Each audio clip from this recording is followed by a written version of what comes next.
Nay! Anak, bakit hapong ka? Nay, pinagkakalat tayo sa labas. Anak, anong pinagchichismisan sa atin? Pinagkakalat po ni Aling Marites na may kabit daw po si Tata. At saka daw po, ampon daw din po ba ako? Totoo ba yun? Nak, magsasabi na kami sa iyo na totoo.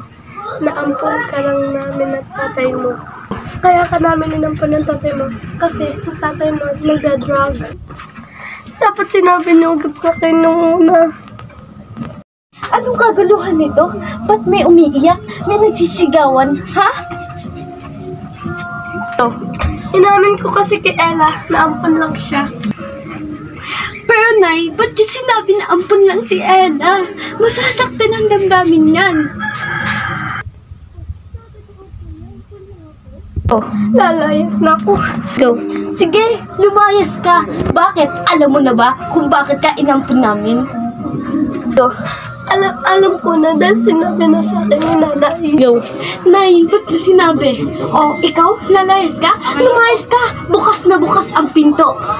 Pag lumabas ka, sisiguraduhin kung hindi ka na makakabalik dito sa tahanan na ito.